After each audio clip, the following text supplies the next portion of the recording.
Хорошо. Ну что, первая лекция большого курса, уже, скажем так, практических значений карт Таро. Сначала у нас идут старшие арканы, шут, это первый старший аркан, нулевой, можно сказать, поэтому ошибочно будет называть его первым. В каких-то колодах он стоит на первом месте, в каких-то колодах его убирают в конец вереницы старших арканов, но у Уэйта можно сказать, что эта карта стоит на первом месте, так как является собой, в принципе, скажем так, очень простое понятие. Это инициатива. Инициатива либо желание идти к чему-то новому, желание что-то делать так, как кажется тебе правильным. Даже не то, чтобы уверен, как это сделать, да, а как тебе именно кажется. Сейчас я все это дело поясню. Так, если будут вопросы, можете их в чатик задавать. Здравствуйте всем еще раз. Всем еще раз здравствуйте. Так, ну что ж, сначала я считаю, что было бы хорошо посмотреть, как сам Уэйт, как сам автор разбирал эту карту, что именно имелось в виду под тем, что он там рисовал, да. Важно, что нужно будет заметить, есть отдельные фразы в описании к этой карте из его иллюстрированного ключа. Я зачитаю то, что считаю нужным, важным для нас, для современных людей, скажем так. Легким шагом, как будто земная твердь со всеми его ухабами и рытвинами не способна его удержать, юноша в богатой одежде на миг замер над краем пропасти среди горных вершин. Взгляд его устремлен в голубую даль, скорее в бездонные небеса, нежели в открывающийся внизу путь. Он показан в стремительном движении, хотя в данный момент и замер в неподвижности. Собака у его ног взметнулась в прыжке. Смотрим, проверяем. Одежда вроде в самом деле богатая, собачка есть, небеса присутствуют, пропасть тоже внизу есть. Край развершейся перед ним пропасти не ужасает. Впечатление такое, будто ангел готовый вот-вот подхватить его, если он решит шагнуть в бездну. Его лицо светится умом и мечтательностью. Проверяем, светится умом и мечтательностью. В одной руке у него роза, в другой драгоценный посох, на котором висит затейливо расшитая сумочка, да, рюкзачок. Это принц из иного мира, странствующий в нашем, в полном блеске раннего свежего утра. Солнце, сияющее у него за спиной, знает, откуда он пришел, куда идет и как вернется другим путем много дней спустя. Это дух в поиске опыта. Я считаю, что в принципе этого нам вполне достаточно, чтобы ухватить ощущение от самой карты.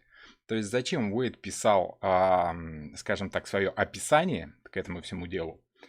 Чтобы передать ощущение от карты. Этим-то и отличается его колода тем, что в первую очередь передаются ощущения от карты. И ловить нужно именно вот эти самые ощущения.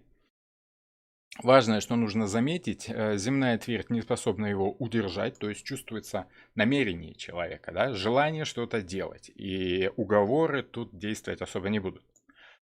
Край развершийся перед ним пропасти не ужасает. То есть есть ощущение необходимого страха, однако главный герой, персонаж карты этого страха не испытывает. То есть он спокойно относится к тому, что его должно бы пугать. Лицо светится умом и мечтательностью. Ну, это намек на то, что человек, в принципе, должен разумно, с умом и целенаправленно подходить к тому, что он собирается сделать. Принц из иного мира, странствующий в нашем. То есть это чужак. Почему это важно? Потому что шут, в принципе, означает человека, который попал в новую ситуацию и впервые находится в этой ситуации. То есть он как бы пришел из другого мира, и с новой обстановкой он не знаком. Как действовать, не знает. Поэтому он дурак. Вернется другим путем много дней спустя. Это намек на то, что циферка 0 достаточно много значит для старших арканов. Это тот самый Ураборос, это та бесконечность, тот бесконечный путь развития, по которому мы все идем. Ну и, соответственно, циферка 0 значит самое начало этого пути. Еще пока нет ничего. Что, в принципе, значит цифра 0? Это отсутствие чего-либо, то есть это не карта действия. Человек вроде бы движется, но Уэйд замечает, что он замер. в неподвижности, да, то есть идея, которую можно и хочется осуществить, но действия как такового пока нет. Это важно помнить, это очень важное в этой карте. Добрый вечер, здравствуйте, Антонина, рад приветствовать. Оксана, Наталья, Настя, Алла, здравствуйте всем, рад еще раз всех приветствовать.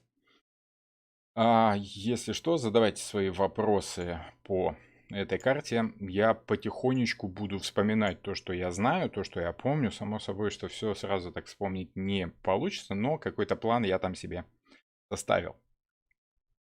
Это не полное описание Уэйта, вот тут остаток этого описания, но, скажем так, это скорее уже вольные мысли Уэйта по поводу того, как следует трактовать и как не следует трактовать эту карту.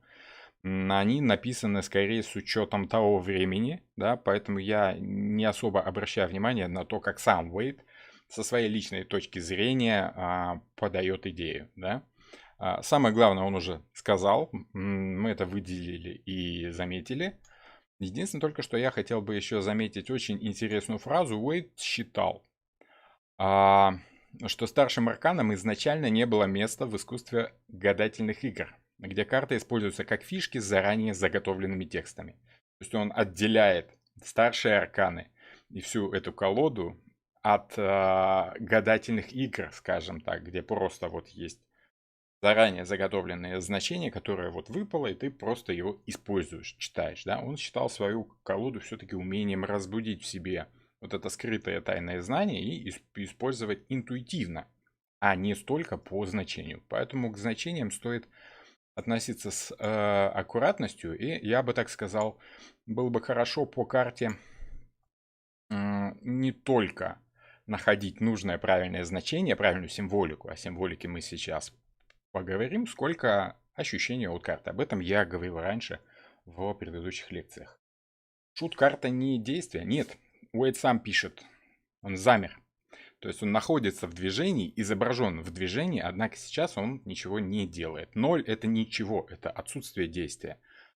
Шут это ощущение того, что ты глуп от того, что ты попал в новую ситуацию, в которой еще не знаешь, что именно тебе делать. Ну, у тебя есть интерес к этой ситуации, энтузиазм, скажем так. Поэтому он такой вот весь воодушевленный, готовый действовать. То есть это готовность к действию, но это не действие. Чувствуете разницу между готовность действовать и сами действия? Я думал, он хочет шагнуть в пропасть. Зачем? Зачем? Символика. Ну, во-первых, давайте пройдемся по отдельным символам. Например, по символике нуля я вам уже сказал, что это Ураборос, да, змей, пожирающий свой собственный хвост. Все возвращается на круги своя, круг замкнулся, Оби-Ван Кеноби. Это начало того пути, который по итогу человека приводит к постепенному улучшению своей ситуации. То есть это понятие начала вот этого самого нуля. Конец чего-то всегда является началом новой ситуации. Это важно помнить. То есть шут не появился просто так, из ниоткуда. Да? Он появился из какой-то предыдущей ситуации. В этой новой ситуации он пока никто. Он дурак, глупец. Ноль без палочки. Хотя там вроде палочка есть, да? А палочки отдельно. По сути, он новичок. Это человек, который хочет что-то сделать, но не обладает нужным для этой ситуации опытом. Опыт у него другого рода, об этом поговорим позже. Солнце. Да? Солнце смотрит за этим товарищем, приглядывает, присматривает. Важно вспомнить значение Солнца, как Уэйт раскрывал его в своем старшем аркане Солнца. Да? Там Солнце — это символ заботы над ребенком, да, то есть, в принципе, высшее сознание, всевидящее око за нами присматривает, и в случае чего нам поможет, если мы там соберемся шагнуть в пропасть. Подстраховка такая. Однако, от этого шага в пропасть нас защищает собачка. Собачка — это символ подсознательных либо животных рефлексов, то, что в нас заложено по умолчанию самой природой. Это не разум, не разумное предостережение, да, не разумное рассуждение о том, что делать можно и чего делать нельзя. Это то, что в нас заложено животное. Это, скажем так, подсознательный страх высоты. страх чего-то острого, режущего, да, чего-то опасного. Вот то, что в нас есть на животном уровне. Собственно, собачка, вот она и символизирует этот животный уровень. Либо подсознание, скажем так. Можно еще и так это трактовать. Белая роза — символ радости и мира, символ того, что человек в своих желаниях, да, должен руководствоваться благими намерениями, нести радость этому миру и наслаждаться жизнью, так скажем. Кстати, я бы вам советовал чуть более серьезно погуглить символ белой розы, потому как он будет встречаться еще и в карте смерть. Это вообще, в принципе, очень интересный символ, и я бы советовал чуть более глубоко погрузиться в этот образ, в этот символ. Посох, собственно, вот та самая палочка, да, при нуле, символ движения, желание действовать, огонь как стихия. Что такое посох? Зачем человеку посох? Он идет, он в пути, он движется. Это то, что ему помогает идти, да? Плюс еще и символика движения. Посох — это путешествие, а путешествие — это движение. Само собой понятно. Сумка. Вот та сумочка, которая на этом посохе прицеплена, это символ опыта, который был у человека раньше. Человек не пришел из никуда, не упал с Луны. Некий опыт он уже имеет, да? То есть можно сказать, что этот дурак. Он дурак потому, что он находится в новой ситуации и пока не знаком с обстоятельствами. Он не может действовать умно, так как он не изучил ситуацию полностью, не проанализировал ее. Но у него есть некий жизненный опыт, который ему поможет это сделать. Он знает, как примерно развиваются алгоритмы всего на свете, поэтому можно там что-то будет придумать по ходу пьесы, да? Что интересно, в других играх с картами Таро, в предсказательных играх, да, в Таротчи, в Тарокки, шут мог использоваться в качестве козыря либо карты переменного достоинства, либо дикая карта. В этих самых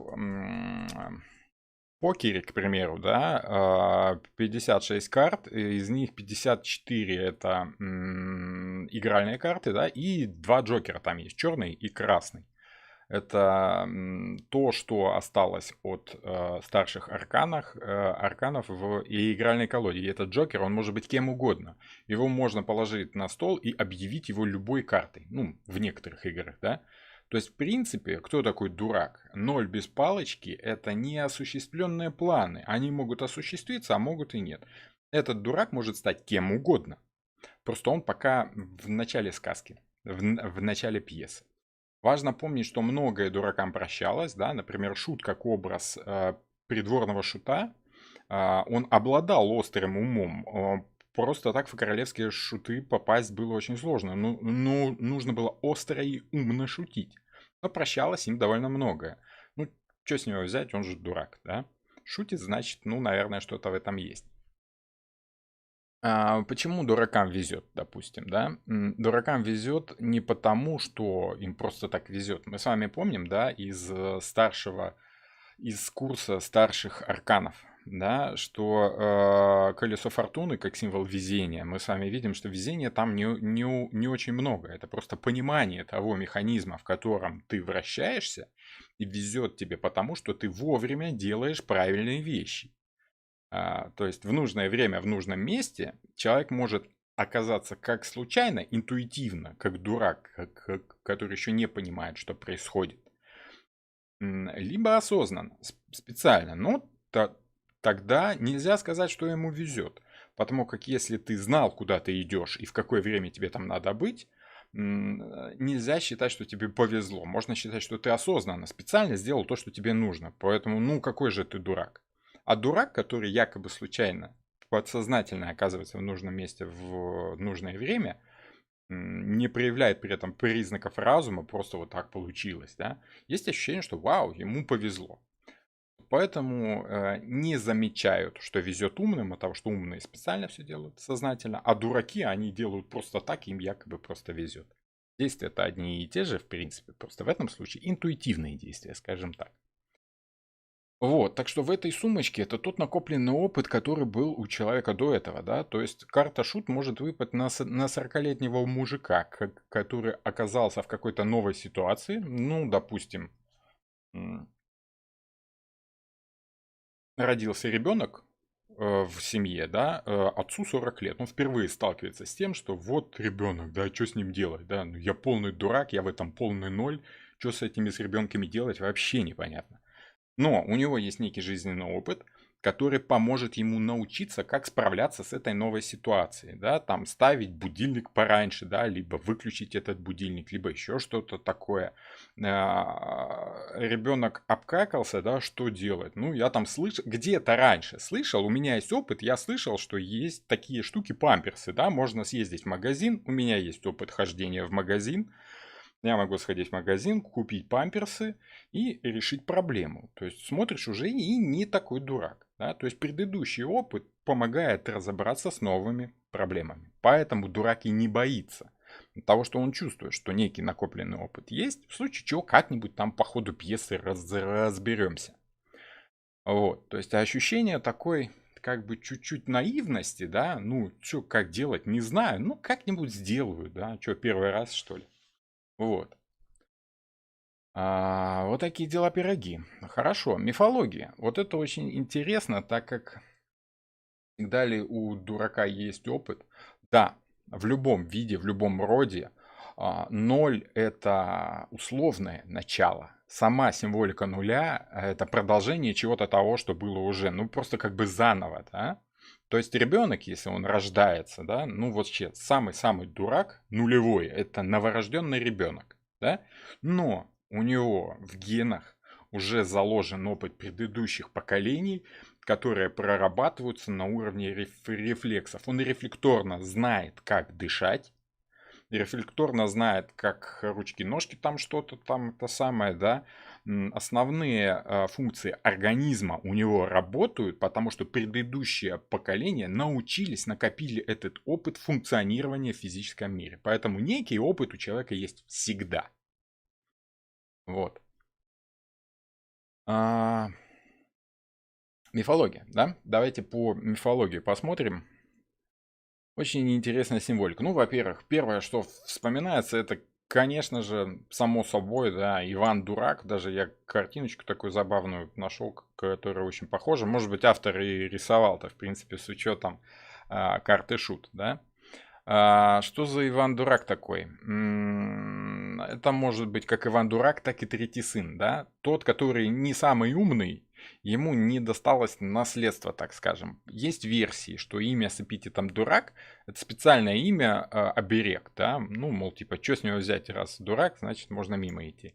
По другой версии, дурак– это имущественный статус Ивана Дурака, так как он третий сын, либо там четвертый, пятый, десятый, ему не положена доля в наследстве. Отсюда фраза «остаться в дураках», то есть, ну, остаться ни с чем, да, с посохом и сумкой, да, и все, иди куда хочешь. То есть это не глупый человек, но которому уже не достанется большая доля наследства. Собственно, воплощает он в себя особую сказочную стратегию, исходящую не из стандартных постулатов разума, да, а опирающийся на поиск собственных решений, часто противоречащих здравому смыслу, но в конечном счете приносящих успех. То есть по уму он не действует, он дурак, он действует по наитию, по накопленному раньше опыту, так оно как-то само собой выходит, ну как-то же раньше я что-то мог делать, да, ну и дальше смогу сделать. Ходить умею, найти новую ситуацию себе смогу. Вот, и заметьте, Иван Дурак в начале каждой сказки, он не показывается таки совсем тупым. Если бы он был тупым, он не был бы главным героем сказки. Так-то он, в принципе, оказывается очень даже царевич потом, по итогу. Да? Из классической, из классических произведений самый яркий опыт, ну, вот для меня, к примеру, да, это вот, во-первых, само собой, Гамлет, который ведет себя глупо, да, для всех окружающих людей. Ну, для нас, как для русскоязычных, более привычен, понятен христианский образ князя Мышкина из «Идиота» Федора Николаевича Достоевского. Николаевича, да? Я вот что-то у меня сейчас в памяти стало моей, да? Идиот, в общем. Собственно, само название, почему идиот, от того, что другие люди считали его дураком. Хотя действовал он исходя из христианских, из христианской морали, да, нельзя сказать, что разумно. это был очень добрый человек, который хотел всем добра. Вот. Современный персонаж, современный герой, это Форест Гамп, если брать вот западную систему, да, тоже, он же не злой товарищ, он даже добрый, он желал всем добра, просто он действовал не по-умному, действовал просто вот так, как ему сказали, run, Форест, run, да, беги, он и побежал в новую ситуацию, вот. Я думаю, что это вам более или менее понятно. Ну и заметьте, да, вот и тот появляются в начале каждой истории, да, и князь Мышкин появляется с неким багажом. У него есть некое наследство, которое там где-то в Швейцариях в этих имело вес. Здесь он кто? Ну, он просто какой-то идиот, да, но средства к существованию в рюкзачке есть у него. А мама с папой позаботились. Форест Гамп тоже. У него в рюкзачке в начале сказки, да, в этом самом, в чемоданчике есть тот опыт, о котором он, собственно, и рассказывает. Ну вот, так что вот я думаю, с символикой, с мифологией тут тоже понятно по современной мифологии. Мне не хотелось бы затрагивать античную, так как в современной мифологии навалом всего очень интересно. Давайте рассмотрим позитив и негатив. Я сначала хотел разделить как бы на две части, да, то есть там позитив, тут негатив. Но по итогу пришел к мнению, что в принципе можно сразу с двух сторон, да. Во-первых, само собой, это потенциал. Чем он хорош? Тем, что он ведет куда-то. Это желание что-то сделать. Это внутреннее умение человека, которые могут по-разному раскрываться в новой ситуации. Минус того же самого ощущения, либо перевернутая карта. Я всегда говорил, что перевернутая карта это то же самое, только с неприятным для вас привкусом, так скажем. То есть перевернутый дурак никогда не будет значить умного человека. Перевернутый дурак будет значить дурака, который действует на самом деле глупо, с вредом, без пользы для себя и ситуации. То есть это вот тот самый потенциал, который не имеет определенного вектора, да, и который мешает ему двигаться в нужную правильную сторону. Он мечется, вот хочется что-то делать, он бегает, вот знаете выражение, бегать по стенам, да. Вот это вот, когда у тебя есть потенциал, а куда его применить, ты пока не знаешь. Это тебя выводит из себя. Уверенность, то есть, ну вот опять же, он стоит на краю пропасти, он уверен в том, что в случае чего, либо он сам, либо вот эти его рефлексы в виде этой собачки ему как-то помогут, да? Однако, это же и отрицание трудностей. Негатив карты, либо перевернутая карта может значить, что человек не хочет смотреть на те трудности, которые уже имеются в той ситуации, в которой он оказался, ведет себя глупо, отрицает очевидные сложности. Он в самом деле на вершине, и он в самом деле может упасть. Вести себя слишком безрассудно – это глупо. Тяга к новому опыту, хочется вперед идти, есть ощущение такое в карте. Но по-глупому можно и отрицать ту самую перспективу. То есть она в его жизни есть в любом случае. Но он ее отрицает, так как не видит выгоды, допустим. Энтузиаст, про энтузиазм я уже сказал, ну и, собственно, энергичный дурак. Почему это минус? От того, что на голом энтузиазме далеко не уедешь. Следующая карта Мака – это карта сознания. Энтузиазм-то есть у тебя, но если ты, не учитывая следующую карту, что нужно-то идти к разуму, да, если ты просто начинаешь глупо что-то делать, то выходит у тебя чаще всего какая-то ерунда. Про бесстрашие я тоже сказал. Безрассудство – это крайняя степень бесстрашия. Да? Отсутствие рассудка, отсутствие ума, отрицание очевидных минусов ситуации. Переосмысление опыта.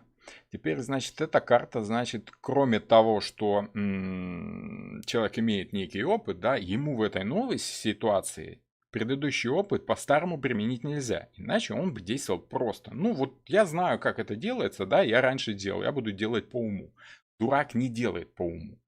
Дурак понимает, что у него есть некий опыт, и при всем этом ему нужно сделать что-то новое. Да? Он находится в новой ситуации. Он свой предыдущий опыт переформатирует под новую ситуацию, да, то есть, памятуя наш образ с 40-летним мужиком, у которого родился ребенок, он едет в магазин, как он много раз уже ездил, да, но в этот раз ему нужно вести себя по-новому, ему нужно не пиво и орешки искать себе, да, а стеллаж с памперсами. И вот это умение применить свой предыдущий опыт в новом, в другом формате. Вот. Ну и, соответственно, если ты в самом деле дурак, да, то ты вот переформатировать этот свой опыт просто не сможешь. Поедешь в магазин, помня о том, что надо бы как бы памперсы купить, да, споткнешься об пиво с орешками и вместо памперсов пиво купишь, да. Ну, это, собственно, ты свой навык переформатировать не смог. Так. Я читала, что дурак это влюбленный как дурак. Но как угодно. Он может быть безрассудно влюбленный, влюбленный примерно в то же самое, во что он раньше был влюблен, да, как угодно. Можно, может быть, да. Влюбленный как дурак это человек, который хочет что-то сделать, да, но не понимает всей глупости происходящего в принципе. Тяга к новому. Собственно, дурак идет к чему-то новому, да. Ну, по крайней мере, он стремится к этому. По минусам он может слишком отрицать старое. То есть каждый дурак выходит из какой-то ситуации и находится в какой-то новой, да. То есть он приходит в новую ситуацию. Минус неправильного дурака в том, что он очень часто стремится сжечь мосты. А мосты сжигать нельзя. То есть вы знаете, помните, да, что уходить из каждой ситуации нужно аккуратно, правильно. Не отрицая того, что было раньше. То есть, ну, если вы выходите из одной ситуации в другую, из одних отношений в другие, да, не надо делать вид, что там не было ничего. Даже если там было все плохое. Не надо все сжигать, не надо забывать обо всем. Надо помнить о своих ошибках. Отрицать старое – это одна из черт дураков. Ну и, собственно, подсознательные опасения ситуации, да, это вот та самая собачка, они же неосознанные страхи. О неосознанных страхах мы очень много говорили в карте Луна. Там вот собаки, волк и собака, шакал и собака, либо кто там, да. Я остановлюсь подробно еще отдельно на карте Луна. Вот. Но собачка это наш подсознательный, как опасение, так и страх. Это одни и те же ощущения, просто в слишком сильном варианте. Вот такие дела пироги. Ну что ж, по отношениям, что можно сказать, это шут дурак, это свободное отношения, да, где человек чувствует себя, в принципе, свободным и вольным делать, что ему хочется. Это может быть и глупое, необдуманное поведение партнера, новое для вас, непривычное.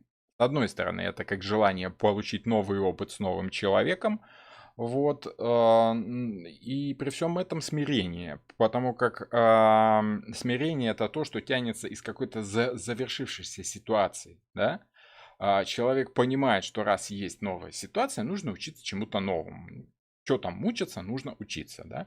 При всем этом, если слишком остро это чувствовать, то человек утыкается в фатализм, да, и думает, ай, что тут думать, надо делать, будет как будет, да. Если слишком остро ощущать эту идею, то можно упереться в фатализм, мол, будет как-то, зачем думать.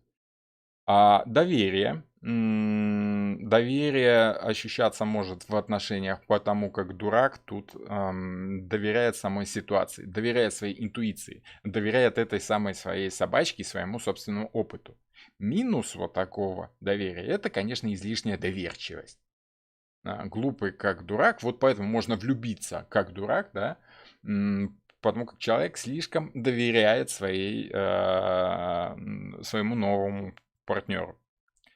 Со стороны партнера это может быть новое, вдохновляющее поведение партнера, да. Но с другой стороны, это может быть и неумение вовремя остановиться, если ты делаешь что-то новое. Думаешь только о себе, делаешь только то, что тебе нужно, как дурак, и, собственно, можно обидеть человека. Из плюсов, опять же, это возможность по-новому узнать партнера, новые грани личности нового человека, либо того же самого человека, который раскрывается тебе по-новому. Это новый этап в отношениях вообще, в принципе, может быть. Однако, дурак очень часто может оказаться в неловкой ситуации, в которой он себя будет чувствовать глупо, да, и вот что-то новое может показаться чем-то глупым. Это тоже минус ситуации. Обман и самообман, ну, тут само собой понятно, да, человек убеждает себя в том, что, это, ну... То есть все это идет из доверчивости, из фатализма и из глупого и необдуманного поведения, да, обман и самообман. Просто потому что дурака обмануть легко. Не факт, что у вас там все хорошо, может тебя просто обманывают. Это одно из негативных значений карты. Самое главное значение в отношениях — это новый уровень отношений. В любом смысле, в любом случае. То есть это может быть первое свидание, где ты чувствуешь себя неловко от того, что ты первый раз в такой ситуации, ты не знаешь, как себя вести. Это может быть первый секс от того, что, ну, первый раз тоже, ну, мало ли. Много читала, слышала, может быть, даже видео какие-то видела, но первый секс — это всегда что-то такое, то, что у тебя впервые, твой личный опыт впервые. Хотя что-то там есть, да, в рюкзачке что-то знаешь. Это может быть и переезд к партнеру, если вы долго встречались, но потом решили перейти на новый уровень, да, давай съедемся, будем жить вместе. Это может быть брак, как опять же новый уровень в отношениях. Жили вместе, да, давай распишемся, давай. То есть уже как бы статус там жены, мужа, уже ощущение новое. Опять же, зачатие, рождение ребенка, но чаще всего это первенец. От того, что второй ребенок уже не ощущаешь себя таким дураком. Уже у тебя есть опыт, ты уже знаешь, как там с детьми, с этими, что там надо делать, да. Вот. В общем, все, что происходит впервые во взаимоотношениях, это карта дурак. И причем то, что зарождает в себе энтузиазм. Да, впервые, но там интересно. Вот, и при всем этом минусы карты в том, что если этот новый уровень отношений вас не устраивает, да, либо вашего партнера, то есть партнер очень хочет замуж там или жениться, да, а вы что-то как-то еще сомневаетесь и понимаете, что как бы вы уже находитесь в новой ситуации, вам нужно уже думать по-новому, партнер уже думает по-новому, да, а вы как дурак отстаете и вроде чувствуете себя в новой ситуации, но как действовать вы либо не хотите, либо не знаете. Вот это может быть и развод, как, ну, опять же, первый развод, да, когда человек находится в новой ситуации и, собственно, так, дурак может быть и эгоистом, в принципе, да, новый виток жизни. Дурак — это в первую очередь новый виток в жизни. Всегда, во всем. Если рассматривать более широко, более глобально по-философски, это, конечно, новый виток жизни в развитии, в отношениях. Но мы сейчас с вами говорим об отношениях, значит, это новый виток в отношениях, новый уровень. Опять нужно что-то учиться с нуля делать, по-новому. Собственно, вот по саморазвитию это может быть вы поняли, что ваша жизнь вышла на новый этап, на новый уровень, вы что-то поняли для себя лично, стали, к примеру, вегетарианцем, да, это для вас новый опыт, в котором вам интересно, и вы чувствуете себя новичком, но энтузиазм есть. Да? А партнер не хочет, он хочет и дальше кушать мясо, пиво пить и прочее такое, да, как это ели мясо мужики, пивом запивали, да. Вот. О чем веган говорил, они не понимали. То есть, вот вы чувствуете, что вы уже в новой ситуации, но чувствуете себя глупо при общении с человеком, который все еще в старой ситуации. Либо наоборот, его чувствуете дураком, который не понимает, что мы-то уже в новом мире находимся, да, нам уже нужно думать об экосистеме и прочее, прочее. Вот.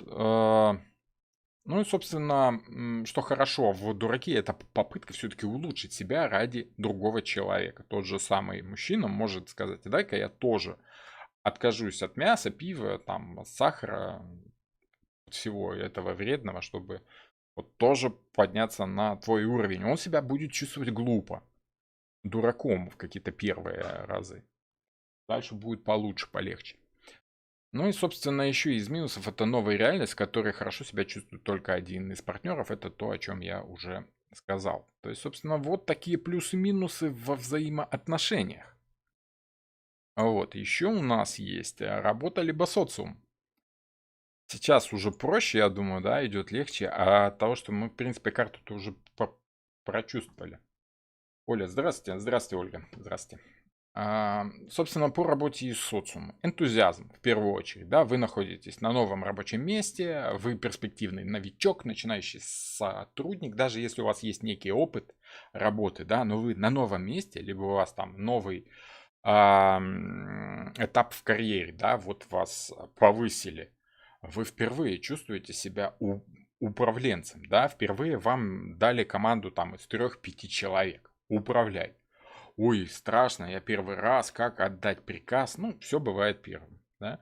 Вот, ощущение себя вроде как дураком, но с другой стороны ты понимаешь, что ну как-то же я знаю эту работу, опыт этой работы у меня есть, я знаю, как работает все на нижнем уровне, как-то справимся, раньше же работали, да. Ну вот. Это может быть зарождение идей нового стартапа либо проекта, да. Вот есть у вас, да, вам хочется открыть бизнес еще один, да. К примеру, вот вы продаете пылесосы, да, а тут вы решили, а давай-ка я открою сервис, ремонт пылесосов. Идея интересная, я знаю, в пылесосах некий опыт у меня уже есть, да. Вот хотелось бы начать новое дело. Вот зарождение нового стартапа, новой идеи. То есть энтузиазм в любом случае это ощущение того, что впереди перед тобой интересная дорога и что-то может там быть хорошим. Минусы по работе и по социуму, да, это малоопытный либо глупый сотрудник, ну, просто дурак, да, взяли нового сотрудника на работу поспешно, либо как-то глупо, а он, ну, вообще ноль, никакой.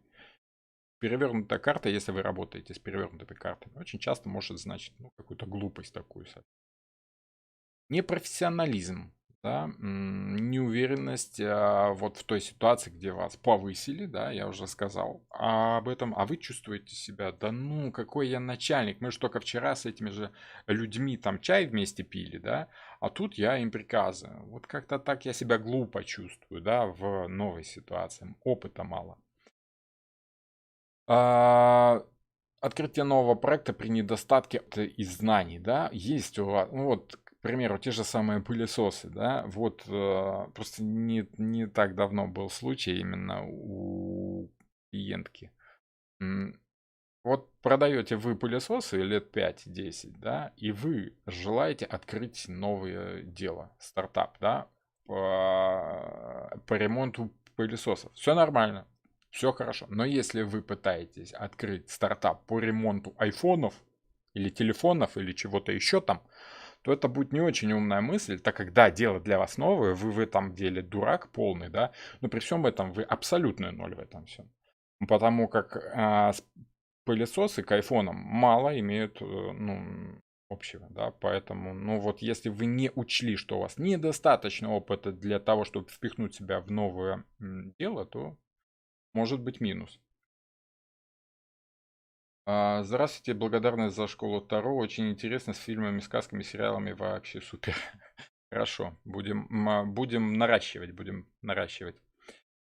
Собственно, вот. Попытка начать заново без учета ошибок прошлого. Это, опять же, новые проекты, которые вы снова и снова без учета предыдущих ошибок что-то делаете. Запуск нового проекта на удачу без исследования рынка. Опять же, приводя пример, если вы чувствуете, вот просто чувствуете, да, что сейчас хорошее время, чтобы запустить сервис по ремонту пылесосов, да, просто потому что вы любите пылесосы и продаете их лет 10 уже, от чего бы не развить бизнес, да. Но если вы вели себя глупо и у вас нет опыта исследования рынка, вы в самом деле будете дураком, потому как сначала нужно промониторить, нет ли в вашем районе там 2-3 этих сервисов. А то вы выходите на новый рынок, да, вкладываете средства, снимаете помещение, прочее, прочее. Вдруг выясняется, что в этом районе уже 5 этих сервисов, и вы там никому абсолютно не нужны. Ну вот это в самом деле глупо. По философии саморазвитию это желание перемен, развитие. Само собой, что любой осознанный человек, это, скажем так, развитие. Так, вопросики есть. Сейчас чуть-чуть позже гляну. А, Из плюсов желание учиться новому, принять себя как есть. У дурака, в принципе, ничего, кроме вот этого жизненного опыта, который сейчас-то и нельзя применить сразу, да, его нужно переформатировать сначала. Ничего нет, поэтому можно принять себя в новой ситуации так, как есть, да. То есть, если ты хочешь из мясоеда стать веганом, нужно глянуть в зеркало и признать, что вот я такая, да. Хочу стать веганом, там, вегетарианцем, либо бросить кушать сахар, там, пить, курить и прочее. Потому что вот я так выгляжу. Я принимаю себя такой, какой я есть, с плюсами и минусами. Развитый человек не будет подать в крайности, да, и строить из себя дурака, да. Ну, минусы есть, но они есть у каждого и прочее, прочее. Нужно принимать себя как есть, нужно принимать себя с ошибками, и эти ошибки нужно впоследствии исправлять. Шут — это путь вперед, это намек на путь вперед, да, это желание идти вперед, а не оставлять себя так, как есть. Использование прежних знаний в новом контексте. То есть чаще всего дурак, когда начинает действовать, он понимает, ощущает, что он где-то уже это слышал, начинают складываться пазлы, да?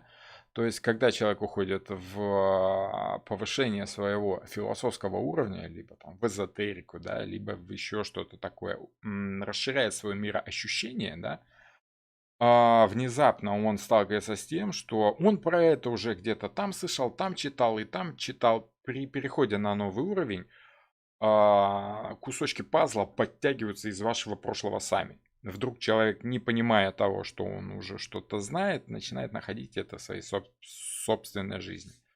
Уверенность в том, что за тобой присмотрят силы свыше. То есть это солнце, оно греет само по себе, конечно, но нам-то кажется, что оно заботится. Поэтому это ощущение того, что я просто буду делать так, как мне кажется нужным, правильным. Да? Форест Гамп, он был глупым, да? Дураком, но он был добрым человеком, он действовал так, как он внутренне ощущал правильно. Да? Он почему купил акции Apple?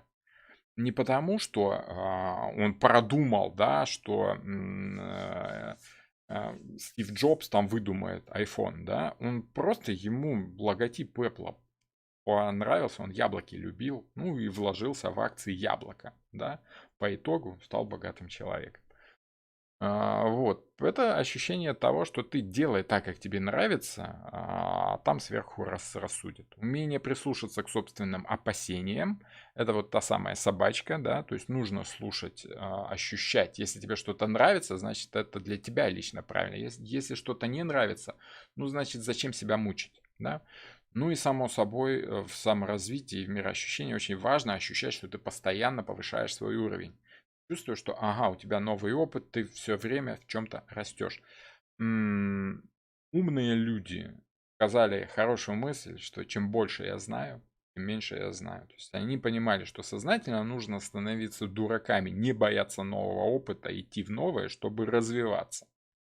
Вот, и чем больше ты узнаешь, тем больше у тебя знаний, тем больше ты понимаешь, что на самом деле ты мало знаешь. Чем больше ты узнаешь, тем более широкие просторы знаний перед тобой раскрываются, и ты осознаешь себя все меньше и меньше, все глупее и глупее. Хотя, по сути, ты растешь, ты становишься все умнее и умнее. Из минусов это попытка бездумно убежать от действительности в новую реальность. Да? Это очень часто люди в религию уходят от того, что не могут решить свои проблемы. Ходят в религию, там все проще, понятнее. Это якобы новый уровень. Они просто уходят в другую ситуацию, сужают свой уровень мировоззрения. Страх перед неизведанным, опять же, человек очень часто пугается при повышении уровня, да, он начинает чувствовать что-то новое, он чувствует себя глупым в этом и не хочет идти вперед. Отрицание прежнего опыта как ненужного. Человек очень часто вот особенно, ну, так как у нас канал-то про Таро, да, то эзотерика — это тема, которая очень часто дает интересные иллюстрации, как человек отрицает всю свою прежнюю жизнь, весь свой прежний опыт и учится жить как бы по-новому, да, и не всегда это удачно. Люди уходят в секты, продают свои там дома, сдают все деньги, да, то есть, ну, весь свой прежний нажитый опыт они просто выбрасывают как ненужное, это глупо. То есть ощущение того, что дурак это юродивый, ну это чуть-чуть не та карта. Юродивый это не дурак. Юродивый это скорее больше имеет отношение к отшельнику. Вот там есть ощущение убирания из своей жизни лишнего. Ощущение себя марионеткой, ощущение того, что высшие силы нами управляют, и что бы ты ни сделал, все равно будет так, как вот нужно, так, как хочется этим высшим силам. Вот солнце светит с какой-то своей целью, да, оно тебя греет, чтобы потом что-то, ну вот с тебя что-то поиметь. Вот нами управляют рептилоиды и прочее, прочее. Психологические комплексы и незакрытые гештальты. Дурак очень часто уходит из предыдущей ситуации, не закрыв ее, не закончив, не сделав выводы, либо не доделав все дела. Поэтому вот могут накапливаться комплексы. Человек отказывается действовать разумно, просто действует так, как ему действует. Что я там буду думать, об этом было и прошло. Все. Это глупо. Все равно весь свой груз мы в рюкзачке тянем с собой. Понимаете? Все, что с нами было, все откладывается в этот рюкзачок. Ну и, собственно, торопливость и незаконченность — это вот то, что свойственно людям глупым, не очень умным. Они часто считают, что раз они вот что-то поняли, чуть-чуть слегка, значит это вот так и есть. Нужно вдуматься, нужно не только ощутить, но и продумать ту ситуацию, в которой ты находишься.